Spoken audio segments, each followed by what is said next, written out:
जय हिंद दोस्तों, स्वागत है आपका हमारे YouTube channel P next live पर। तो जैसा कि जो हमारी पिछली वीडियो थी प्रोनाउन की, वह आप लोग पूरा देख लिए होंगे, मैं आशा करता हूं। और वह सीक्वेंस से वीडियोस अपलोड भी हो चुकी हैं। आप लोग serial wise class 1, class 2, class 3 ऐसे करके उस वीडियोस को देखेंगे। और पसंद आएगा तो लाइक और सब्सक्राइब जरूर करेंगे उसको। तो आज की जो मेरी क्लास होने वाली है वह है वर्ब की। वर्ब के बारे में मैंने थोड़ा बहुत इंट्रो आपको दे चुका हूं मैं पहले ही। जो हमारी बेसिक क्लास थी उसमें मैंने वर्ब के बारे में बताया था, वर्ब होता क्या है। आज जो है हम लोग डिटेल स्टडी करेंगे वर्ब का, उसके जितने भी टाइप्स हैं। और उसके अलावा बहुत ही बेसिक लेवल पे जो आप लोग अगर वर्ब को लेकर कोई डाउट है, जो हेल्पिंग वर्ब क्या होता है, मेन वर्ब क्या होता है, और हेल्पिंग वर्ब में भी कितने प्रकार होते हैं, उन सभी का मीनिंग क्या होता है और किस समय किस टेंस में यूज करते हैं, इन सब चीज़ों के बारे में डिस्कस करेंगे आज की क्लास में। ठीक है।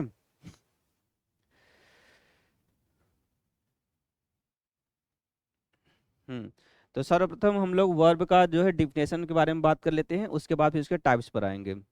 देखो, क्रिया क्या होती है। A verb is a word which denotes an action, state और पोजीशन। वर्ब जिससे किसी कार्य के होने, अधिकार या अवस्था का बोध हो, उसे क्रिया कहते हैं। ठीक है। ये सबसे आसान भाषा में हो गया कि ये तीन चीजों को जो डिफाइन करता हो। कार्य के होने का, जिसको हम लोग एक्शन बोलते हैं इंग्लिश में। अधिकार का, जिसको हम लोग पोजीशन बोलते हैं। अवस्था का, जिसको हम लोग स्टेट बोलते हैं। इन तीन चीजों को जो वर्ड डिफाइन करता है, उसी चीज को हम लोग क्या कहते हैं, क्रिया कहते हैं। बाय एग्जाम्पल समझेंगे ये तीनों वर्ड जो है किस प्रकार से रिलेट होते हैं। और इस चीज को समझने के लिए हमें ये एग्जाम्पल से देखना पड़ेगा। देखिए, यहाँ पे जो है एक्शन, स्टेट और पोजीशन, इन तीनों के बारे में डिस्कस किया गया बाय एग्जाम्पल, एग्जाम्पल के माध्यम से।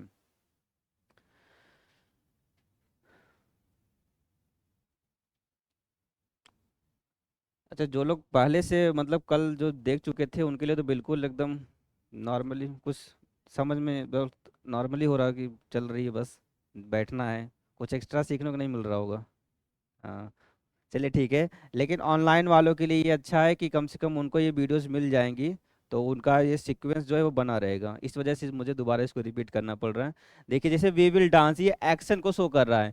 एक्शन का मतलब तो ऐसी कोई एक्टिविटी जिसको करने करते हुए हमें एनर्जी लगे। एक्शन का मतलब होता है, क्रिया का क्या मतलब होता है ऐसी कोई भी चीज जिसको करते हुए आपकी एनर्जी लगे। अब देखो, यहाँ पे जो डांस है, टॉकिंग है, स्पीक है, मूव्स है, स्टडी है, ये सभी वर्ड्स क्या हैं, ऐसे हैं जो कि सीधे सीधे क्या कर रहे हैं, एक्शन कर रहे हैं, जिससे आपको क्या करना पड़ेगा, थोड़ी बहुत एनर्जी आपको देनी पड़ेगी। चाहे आप डांस करो तो भी आपकी एनर्जी लगेगी, चाहे आप बातें करो तो भी एनर्जी लगेगी, चाहे आप स्पीक करो या मूव करो या स्टडिंग करो। ठीक है। पढ़ाई करते वक्त भी क्या लगता है, एनर्जी लगता है।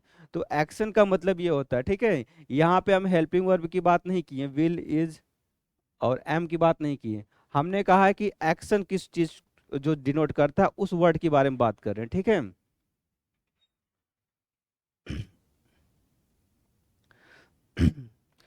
एक्स, एक्स, एक्स,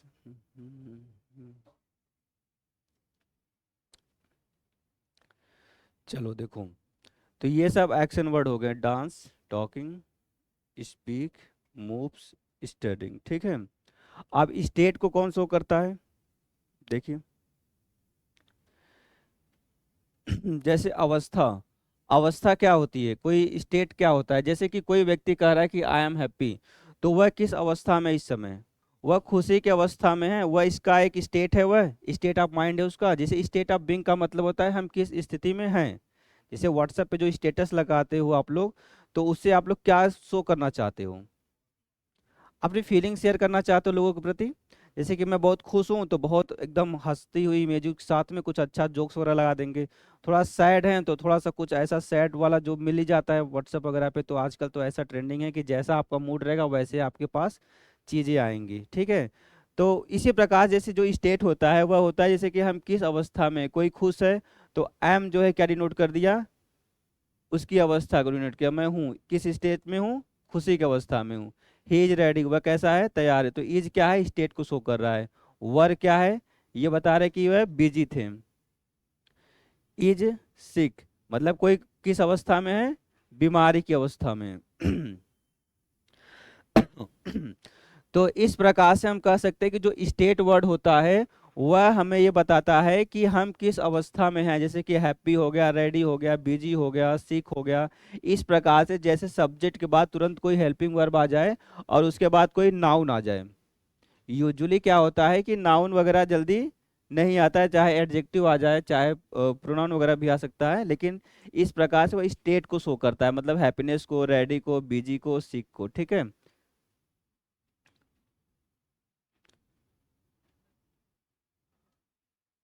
और लास्ट बचता है पोजीशन, ठीक है, जिसको हम लोग रिलेशन भी बोलते हैं। जैसे कि अगर मैं कहूँ कि आई हैव ए पेन, तो हैव वर्ड क्या डिनोट कर रहा है यहाँ पे? ये पेन किसका है? मेरा। ठीक है। और we have a beautiful house, एक ब्यूटीफुल हाउस है, तो हम हैव के द्वारा और हैड के द्वारा ये जो है डिनोट करें पोजीशन को या फिर अधिकार को, रिलेशन को। ठीक है। हमारा संबंध उससे है, या तो संबंध या तो अधिकार। पेन के साथ, जैसे पेन मेरे पास है, आई हैव ए पेन, तो मेरा उस पर अधिकार है और संबंध भी है। ठीक है। तो इस प्रकार से पोजीशन या अधिकार जो होता है वह जो है हैव और हैड से शो होता है, चाहे हैज हो, चाहे हैव हो, चाहे हैड हो। ठीक है। ये तीनों क्लियर हो रहा है?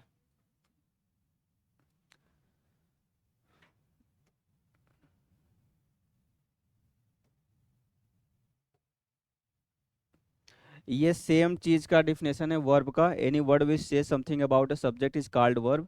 मतलब वर्ब का जो डिफिनेशन ऊपर वाला था सेम यहाँ पर है, बस यहाँ पे जो है एनी वर्ड डिनोट हो गया यहाँ पे।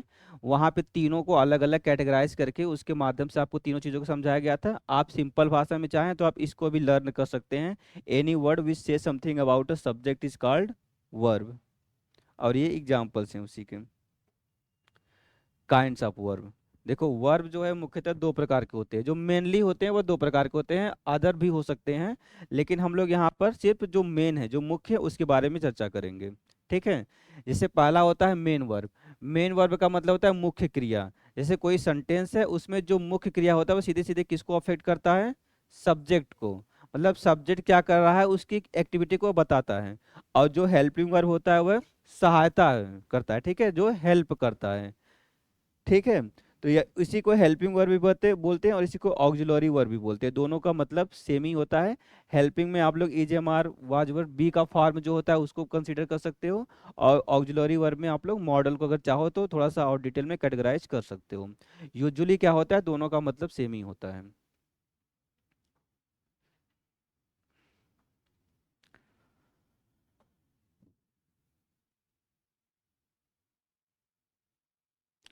कहाँ तक हुआ था लास्ट बार? ये तो बता दिए थे। हाँ। मेन वर्ब मुख्य क्रिया।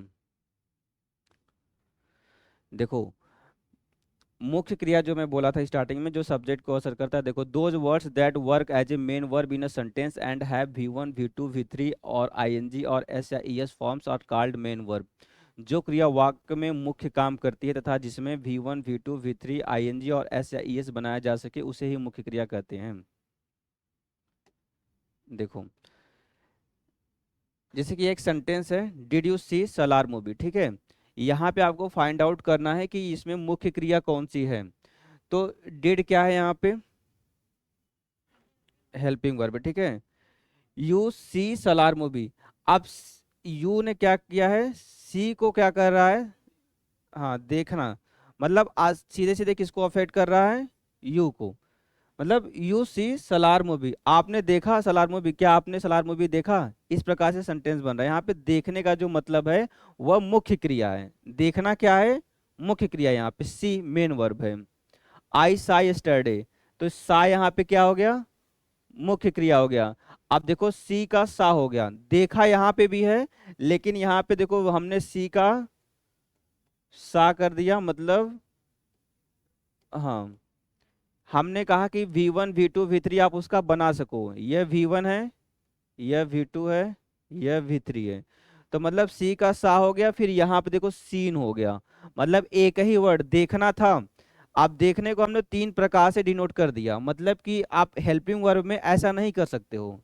मेन वर्ब में ही बस आप ऐसा कर सकते हो कि वर्ब की फॉर्म बना सकते हो। वर्ब में आईएनजी जैसे सीइंग भी हो सकता है यहाँ पे। अगर कोई अगर कॉन्टिन्यूअस टेंस आ गया तो आप आईएनजी भी उसमें ऐड कर सकते हो, ठीक है। तो इस प्रकार से हम कह सकते हैं कि मुख्य क्रिया वह होती है जिसका आप V1 V2 V3 ING SIS forms बना सको, उसी को हम लोग मुख्य क्रिया कहते हैं।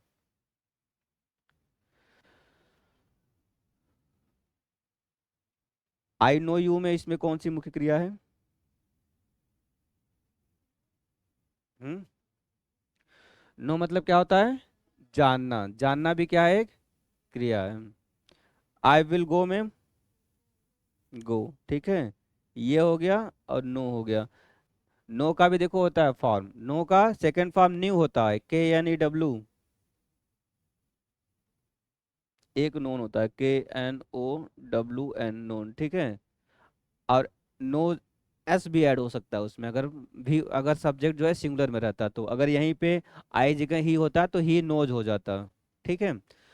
तो बस इस चीज का आपको ध्यान देना है कि मुख्य क्रिया जो होती है उसके साथ आप कुछ भी इस प्रकार से फॉर्म्स उसका चेंज कर सकते हैं। हेल्पिंग वर्ब में ये चीजें हमें नहीं मिलती हैं। क्लीन। आ जाते हैं हेल्पिंग वर्ब में। देखो, हेल्पिंग वर्ब क्या होता है? They are used in addition to other verbs and help them in the formation of tense, voice, mood, etcetera. देखो, वह क्रिया जो कि मुख्य क्रिया को टेंस, वॉइस, मोड, एटसेट्रा बनाने में सहायता करते हैं। इसे मेन क्रिया के साथ में मिल करके क्या करते हैं? उसको हेल्प करते हैं कि टेंस को पहचानने में, वॉइस को पहचानने में, नरेशन को पहचानने में, मूड को पहचानने में, एटसेट्रा मतलब किसी भी चीज को पहचानने में आपकी हेल्प करते हैं। सीधे मुख्य काम नहीं करते हैं। मुख्य काम का मतलब जैसे अभी देखना वगैरह था, जानना वगैरह, ये सब मुख्य काम में आते हैं। लेकिन ये सब टेंस वगैरह को पहचानने में हमारी हेल्प करते हैं। कोई चीज प्रेजेंट में हो रहा है कि पास्ट में हो रहा है कि फ्यूचर में हो रहा है, या फिर वॉइस है तो वॉइस में वो किस प्रकार से यूज होगा। चेंज होते हैं उसके फॉर्म्स भी, इसके फॉर्म्स लेकिन नहीं चेंज होते, ठीक है। मेन वर्ब के ही बस फॉर्म्स चेंज होते हैं।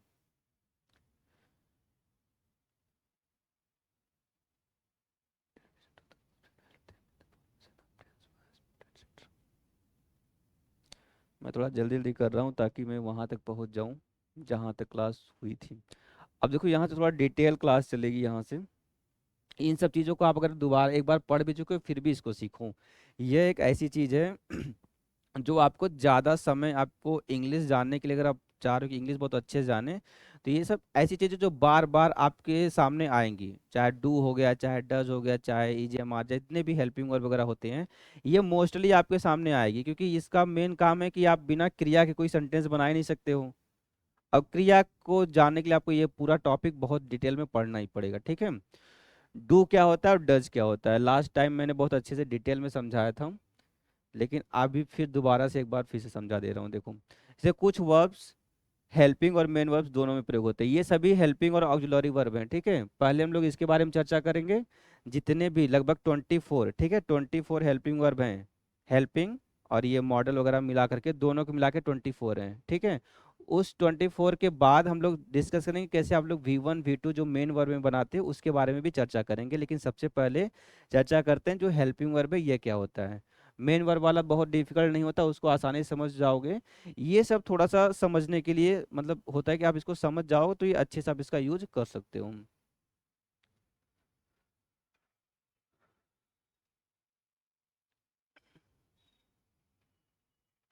देखो, कुछ वर्ब्स हेल्पिंग और मेन वर्ब दोनों में प्रयोग होते हैं, जैसे डू हो गया। आप डू को देख रहे हो यहाँ पे, डू जो है हेल्पिंग वर्ब का भी काम करेगा और मेन वर्ब का भी काम करेगा। कैसे करेगा? देखो, जब भी यह सिंपल प्रेजेंट टेंस, जैसे जो प्रेजेंट इंडेफिनिट टेंस होता है उसको फॉलो कर रहा है, उसके रूल को फॉलो कर रहा है, तो वहां पे तो वह एज ए हेल्पिंग वर्ब होगा। लेकिन जब डू का सेंस करने के सेंस में होगा, जब उसका मीनिंग के थ्रू आप लोग उसको मतलब डिनोट करोगे, जैसे डू का मतलब जो होता है करना होता है, ठीक है। डू का मतलब करना होता है, ठीक है। जब इस सेंस में यूज करोगे तो आपका ये मेन वर्ब के रूप में यूज होगा। लेकिन जब ये टेंस को फॉलो करेगा, टेंस को फॉलो करेगा, जैसे कि देखो आई डू नॉट, ये जो है सब्जेक्ट प्लस डू या does plus not plus verb की फर्स्ट प्लस ऑब्जेक्ट, इसको फॉलो कर। अगर हम यहाँ पे पूरा स्ट्रक्चर इसका बना दे टेंस का, प्रेजेंट इंडेफिनिट का, देखो एस प्लस डू और does plus V1 plus object. देखो, ये रूल होते हैं, ठीक है, प्रेजेंट इंडेफिनिट टेंस। जब मैं टेंस पढ़ाऊंगा तो मैं इन सारे नियम पर चर्चा करूंगा, लेकिन यहाँ पे आपको समझने के लिए, अगर आपने कभी टेंस पढ़ रखा हो तो आप रिलेट कर पाओगे, अगर नहीं पढ़ा है तो भी इसको समझने के लिए आपको काफी है कि आप सेंटेंस के माध्यम से आप समझ सकते हो इसको। ये तो हो गया निगेटिव का रूल। अरे इसमें नॉट नहीं लगा है, यहाँ पे बीच में नॉट लगेगा ना। सब्जेक्ट प्लस डू या does plus not plus V1 plus object, ये होता है, ठीक है। जैसे कि I do not know you, I subject हो गया, डू हेल्पिंग वर्ब हो गया, फिर थर्ड पर्सन, हमेशा नॉट जो है थर्ड प्लेस पे आता है, ठीक है। उसके बाद वर्ब की फर्स्ट फॉर्म नो हो गई, फिर उसके बाद ऑब्जेक्ट यू हो गया। क्लियर नहीं हो पा रहा ये सेंटेंस? ठीक है, तब अच्छी बात है। देखो अब ये सेम चीज है जो है इंट्रोगेटिव को फॉलो कर रहा है। देखो क्वेश्चन, क्वेश्चन वर्ड यहाँ पे, वो क्वेश्चन मार्क आया हुआ है यहाँ पे, तो क्वेश्चन मार्क से हमें पता चल जाए कि ये जो है डू जो है किस सेंस में यूज हुआ है, हेल्पिंग वर्ब के सेंस में यूज हुआ है। Do you love online classes, क्या आप ऑनलाइन क्लासेस पसंद करते हो, इस प्रकार से ये क्वेश्चंस रेज कर रहे हैं यहाँ पे। अब देखो यहाँ पे जो है दो बार डू वर्ड यूज हुए हैं।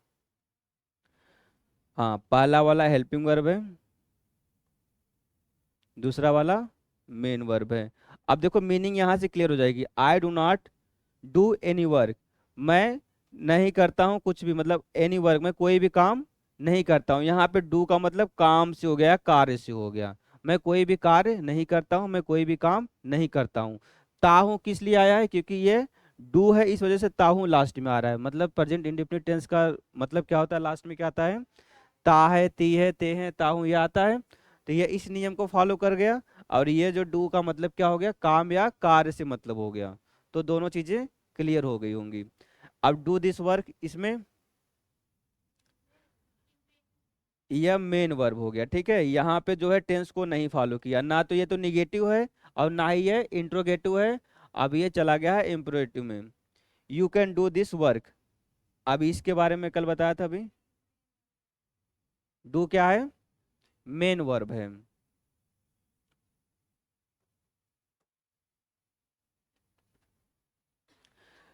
कैन जो है आपका ऑक्सिलरी वर्ब में चला जाएगा। यहाँ तक क्लियर है। एक बार फिर से डज के बारे में, सेम चीज डज भी अप्लाई होता है यहाँ पे भी।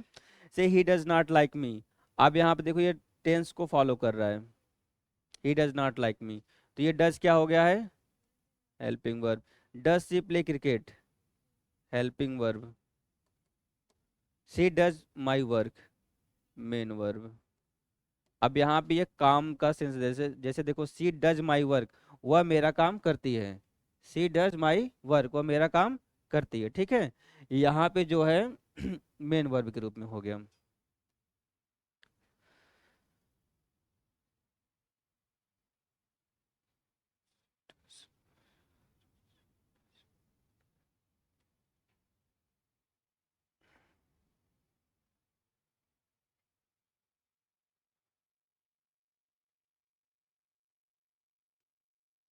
आगे चलें। ठीक। EJMR इसको एक्सप्लेन कर चुके थे कल बढ़िया से। एक बार फिर से इसको देख लो आप लोग, EJMR को।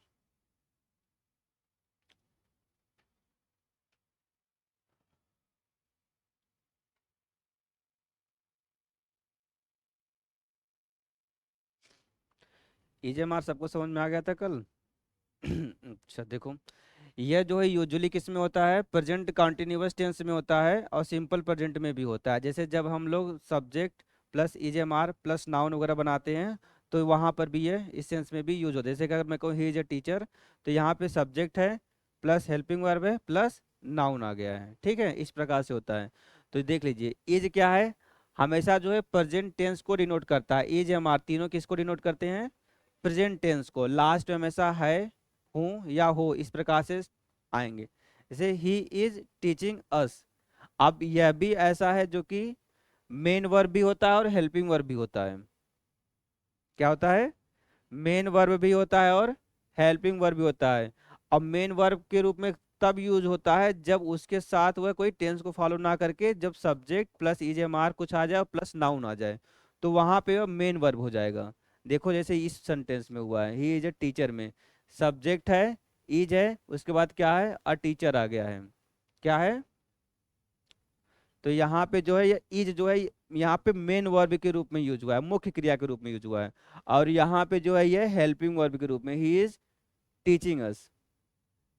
यह जो है किसको फॉलो हो रहा है, subject plus is am are plus verb की first form plus ING plus object. देखो S plus is am are plus V one plus ING plus object. यह जो है प्रेजेंट कॉन्टिन्यूअस टेंस का रूल होता है जिसको यह फॉलो कर रहा है। देखो he is teaching us, subject he हो गया, इज हेल्पिंग वर्ब हो गया क्योंकि हमारा जो सब्जेक्ट वह क्या था, सिंगुलर था। और वर्ब टीच हो गया, टीच में हमने आईएनजी ऐड कर दिया, टीचिंग हो गया। और ऑब्जेक्ट जो है अस हो गया, वी का ऑब्जेक्ट क्या होता है, अस। ठीक है। और यह हमेशा सिंगुलर के लिए यूज होता है, सिंगुलर सब्जेक्ट के साथ। यह सिंगुलर सब्जेक्ट के साथ, यह हमेशा आई के साथ, और यह हमेशा प्लूरल। ठीक है। जो लोग बेसिक से पढ़ रहे हैं उनका कॉन्सेप्ट क्लियर होता जाएगा क्योंकि ये सब चीज़ें ऐसी हैं जो कि आप लोग बहुत ज़्यादा पढ़ चुके हो लगातार। लेकिन अगर मन में कोई डाउट्स रह गया होगा तो अभी तक वह डाउट्स बना ही होगा, क्योंकि पूछने की हिम्मत नहीं होती अगर बड़े हो गए होंगे तो, कि इज जो है सिंगुलर में होगा कि प्लूरल में होगा, एम जो है क्या होगा। क्योंकि पढ़े बहुत ज़्यादा हैं इस चीज़ को, हम लोग काफ़ी दिनों से पढ़ते आ रहे हैं लेकिन कॉन्सेप्ट नहीं क्लियर हुआ है। और इतने बड़े हो गए हैं कि मन में हिचक आ गई कि कैसे पूछें, इतना बेसिक सी चीज़ है। और ऐसा बहुत होता है, बहुत कॉमन सी चीज़ है कि जब आप कोई सब्जेक्ट काफ़ी दिनों से पढ़ रहे हो और उसमें बहुत बेसिक चीज़ें आपने मिस कर दी हैं और आपको किसी के सामने जाके पूछना है, तो कभी भी आपको वह चीज़ें नहीं मिल पाएंगी कि आप पूछ पाओ सबके सामने। आपको लगेगा कि लोग हंसी का मजाक, मतलब हंसी का पात्र बना देंगे इस तरीके से।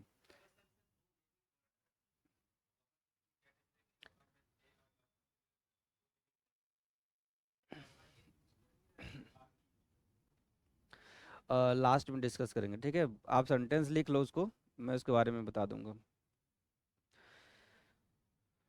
देखो जैसे कि नेक्स्ट है एम की बात करें तो यहाँ पे एम का मतलब यूजुअली लास्ट में हूँ के सेंस में यूज होता है, ठीक है, हूँ। जैसे कि I am doing my work, मैं अपना काम कर रहा हूँ, I am doing my work. I am watching movie, मैं मूवी देख रहा हूँ। आई एम अ टीचर, मैं एक टीचर हूँ। यहाँ पे एम क्या है, मेन वर्ब है। बस यही चीज समझना था कि अगर आप टेंस को फॉलो करवा रहे हैं तो ठीक है, अदरवाइज जब सिर्फ सिंगल हेल्पिंग वर्ब आता है किसी सेंटेंस में तो वहां पे वो एज ए मेन वर्ब ही यूज होता है। आर की बात करें तो they are reading a book, अब ये भी टेंस को फॉलो कर रहा है, टेंस को फॉलो कर रहा है, और ये दोनों टेंस को फॉलो नहीं कर रहे हैं, ये दोनों मेन वर्ब हो गए हैं और ये दोनों हेल्पिंग वर्ब हो गए हैं। लास्ट के दो मेन वर्ब और ये ऊपर के दोनों हेल्पिंग वर्ब, ठीक है।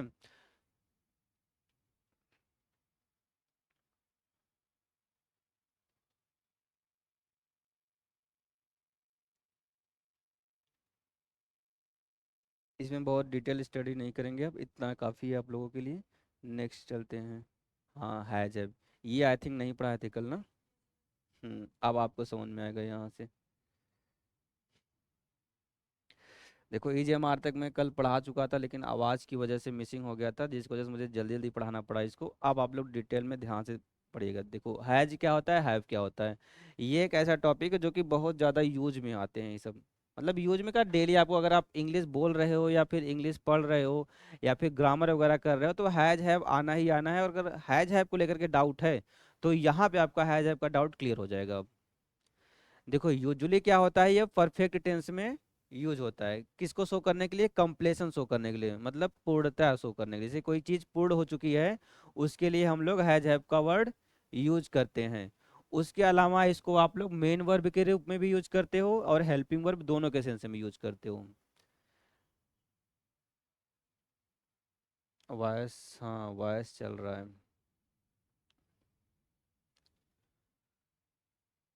देखो जैसे कि पहला जो है, देखो एक टेंस को फॉलो कर रहा है, सौम्या हैज गॉन। देखो पूछा जाए कौन सा टेंस है तो प्रेजेंट परफेक्ट टेंस। इसका रूल होता है सब्जेक्ट प्लस हैज या हैव, हाँ प्लस V3 प्लस ऑब्जेक्ट, ठीक है। अब ये इसको फॉलो कर रहा है। अब देखो यहाँ पे V3 तक ही स्टॉप हो गया है, ऑब्जेक्ट नहीं आया है। तो कभी भी इस चीज को आप लोग ध्यान दीजिए, कभी भी कंपलसरी नहीं कि ऑब्जेक्ट आएगा तभी सेंटेंस पूर्ण होगा, ऐसा नहीं है। अगर सेंटेंस आपका पूर्ण मीनिंग दे रहा है, कंप्लीट मीनिंग निकल रहा है, जैसे वह जा चुकी है, तो क्या हम लोग फील कर सकते हैं कि सेंटेंस पूरा है? ये इनकम्प्लीट नहीं लग रहा है ना? तो मतलब ऑब्जेक्ट कंपलसरी नहीं होता है, ठीक है। अगर रूल आप लोग देखोगे तो अगर डाउट होगा कि ऑब्जेक्ट तो आया ही नहीं तो फिर टेंस कैसे हुआ, तो इस चीज को आप लोग अवॉइड करोगे। आप लोग सेंटेंस से क्लियर करोगे कि मीनिंग जो है क्लियर हो रही है कि नहीं हो रही है। जैसे he has played for the country, अब ये लास्ट में यूजुअली चुका है, चुके हैं, चुकी हैं आता है, ठीक है। और इसके अलावा भी आता है, जैसे या है, ये है, ई है, ए है, ये सब अगर आप लोग नहीं पढ़े हो तो आप लोग इसको सीख लो कि किया है, किए हैं, की हैं, लिया है, ली हैं। इस प्रकार से कोई वर्ड आ रहा है तो आप उसको भी प्रेजेंट परफेक्ट टेंस ही मानोगे। सिर्फ चुका है, चुकी है पे नहीं स्टॉप हो जाओ। जैसे कि he has played for country, वह कंट्री के लिए खेल चुका है, ठीक है। यहाँ तो आ गया चुका है। सौम्या हैज गॉन, सौम्या जा चुकी है, यहाँ पे भी चुका है कि मीनिंग क्लियर हो जा रही है। अगर इसको अगर चेंज करना चाहें तो हो सकता है कि लास्ट में किया है या इस सब आ सकता है, इसमें नहीं आ सकता है। अगर मैं बोलो कि सौम्या चली गई है, तो क्या ये क्लियर नहीं है? हाँ, मतलब आप इसको भी बोल सकते हो। यह उसी चीज में, मतलब आपको उसके लिए अलग से इंग्लिश नहीं लिखनी पड़ेगी। आप इसी में कहोगे सौम्या चली गई है, सौम्या हैज गॉन। अब मैं बोल सकता हूँ सौम्या जा चुकी है, तो भी सौम्या हैज गॉन। मतलब कि आप इस प्रकार से जो लास्ट में चली गई है, गया है, या है, ये है, ई है, ये सब आप उसमें इंक्लूड करोगे, ठीक है। डिपेंड करता है कि आपका जो है सेंस क्लियर रहे, आप जो सेंटेंस बोल रहे हो वह मीनिंग जो है आपके सामने क्लियर आए, ठीक है। जैसे राहुल हैज ए कार, अब यहाँ पे जो है ये मेन वर्ब यूज हो गया है। और ही हैज वाइट शर्ट, अब यहाँ पे भी मेन वर्ब यूज हुआ है। और जो है हैज और हैव में सिंगुलर कौन सा है, प्लूरल कौन सा है? बताओ। हैज हमेशा किसके साथ होता है? सिंगुलर के साथ। और हैव जो है प्लूरल। हाँ, मतलब जो सब्जेक्ट आपका, जैसे अगर सिंगुलर सब्जेक्ट है तो हैज लगा दोगे, अगर प्लूरल सब्जेक्ट है तो हैव लगाओगे।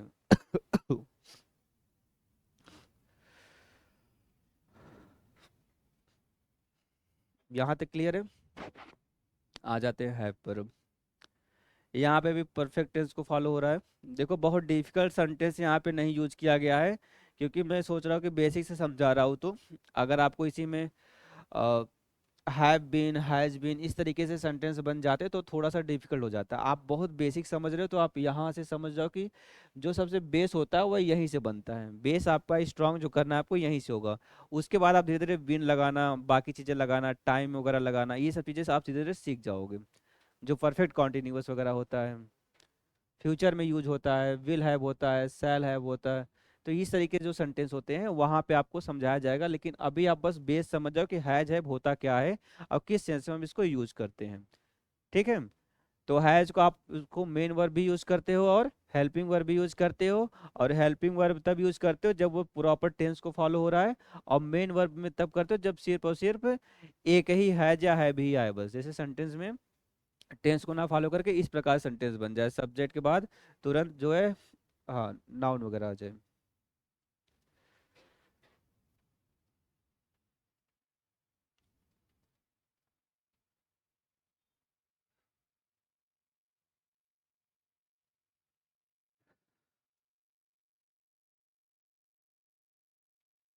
अभी आपको ये सिर्फ 7 मिले हैं ना, अभी बचे हुए मतलब टोटल 24 है, इसमें सभी को स्टेप बाय स्टेप हम लोग चलेंगे। अभी 7 तक पहुंचे हुए हैं, बचे कितने टोटल? हाँ, 7 हुए, 3 हो गए ये, हाँ 17 अभी आपके बच रहे हैं, मतलब 2 क्लास में ये आपकी कंप्लीट होगी। अभी अगर आपको है जब अगर पहले से आता रहोगे तब तो थोड़ा बोरिंग लग रहा हो, लेकिन अभी जब पहुंचेंगे ऑट टू में, माइट में, में तब आपको इंटरेस्टिंग लगेगा कि हाँ अब कुछ नया चीज़ें सीखने को मिल रही हैं। ठीक है, तो अभी काम चलाओ आप लोग इससे। जैसे डिड, डिड भी हम लोगों को कई बार कंफ्यूज करता है। अगर डिड अगर आप लोगों ने बहुत अच्छे से नहीं सीखा है तो ये सेंटेंस में आकर के कई बार फाइंड द एरर वगैरह में बहुत आता है डिड वगैरह, लगता है कि बहुत नया वर्ड मिल रहा है हमें, या फिर डाउट रहते हैं माइंड में। तो डिड का मतलब समझ लो, जो है डिड होता है वह हमेशा पास्ट इंडेफिनिट टेंस में निगेटिव और इंट्रोगेटिव के साथ यूज होता है, ठीक है। पहला तो गया रूल के अकॉर्डिंग। और दूसरा, जब ये मेन वर्ब के रूप में यूज होता है तो वहां पे डिड का मतलब करने के सेंस में यूज, जैसे डू का सेकंड फॉर्म है ये, तो यहाँ पे डू, डिड, डन, ये अभी कैपिटल में ही हो जाऊं। देखो ये V1 हो गया, V2 हो गया और V3 हो गया, ठीक है। जब मेन वर्ब मुख्य क्रिया के रूप में यूज होगा तो ये टेंस को फॉलो नहीं करेगा, तो वहां पर जो है ये करने के सेंस में यूज होगा। यहाँ पे डिड का मतलब होता है किया, डिड का मतलब क्या होता है, किया। डू का मतलब करना, और डन का मतलब पार्टिसिपल फॉर्म में होता है, ठीक है। देखो जैसे यहाँ पे लिखा है we did not play cricket, कौन सा टेंस है ये, कौन सा टेंस है, we did not play cricket, past indefinite tense का निगेटिव है। रूल क्या होता है इसका,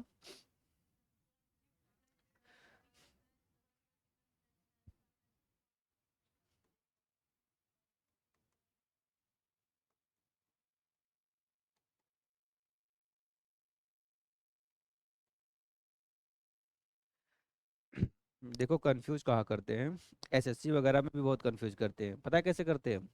जैसे डिड के साथ में पता है प्ले का प्लेड कर देंगे, यहाँ पे ईडी जोड़ देंगे डिड के साथ में। जैसे इंडेफिनिट टेंस है आपका पास्ट में, लेकिन डिड के साथ सेकंड फॉर्म लगा देंगे या थर्ड फॉर्म लगा देंगे। कंफ्यूजन कहाँ से होती है, क्योंकि हमने पढ़ रखा है जो पास्ट इंडेफिनिट का जो अफर्मेटिव का रूल होता है वहाँ पे S plus V two plus object होता है। यूजुअली आप लोगों ने ये देखा ना, S plus V two plus O होता है। अब इसके अकॉर्डिंग हम यहाँ पे गलती करते हैं। जब हमें पहला वाला नियम माइंड में क्लियर है तो दूसरे वाले में वहां पे डाउट होता है कि क्या ये सेकंड फॉर्म होगा कि नहीं होगा। तो अगर आप लोगों ने डाउट के साथ चले गए, आप डेट के साथ सेकंड फॉर्म लगा दी तो सेंटेंस गलत हो जाता है।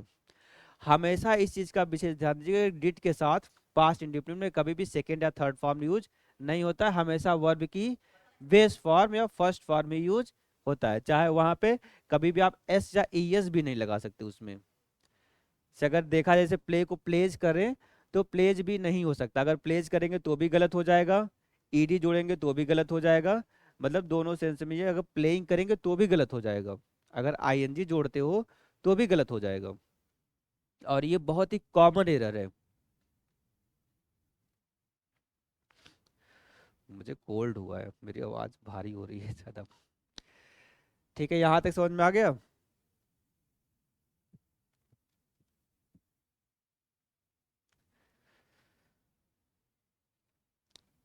नेक्स्ट देखो, डिड यू सी मोहन, क्या आपने मोहन को देखा।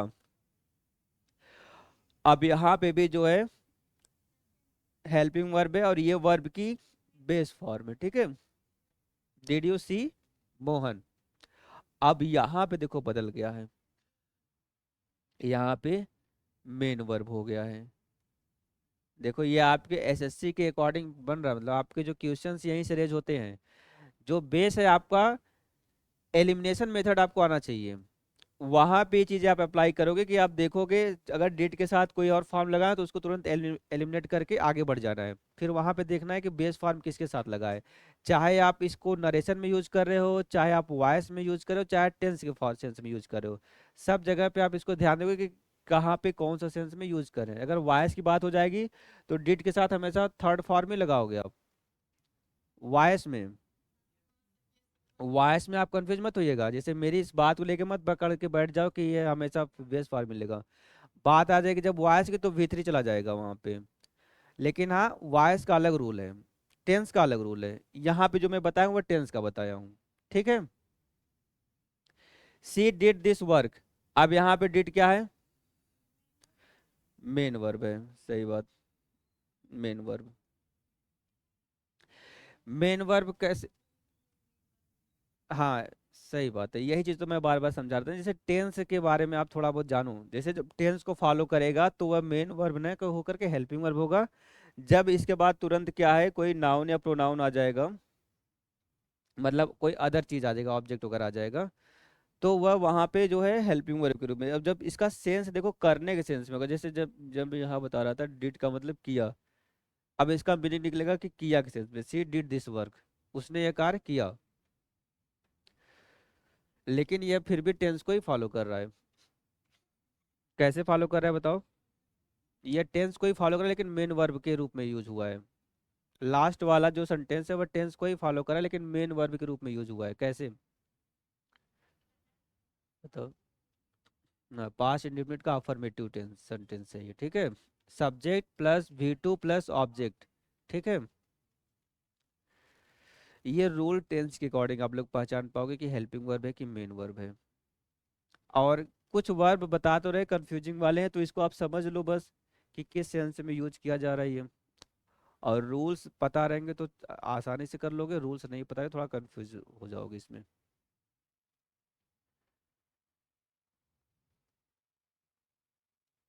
डिड तक समझ में आया कि डिड फिर से बता दे? आ गया डिड समझ में?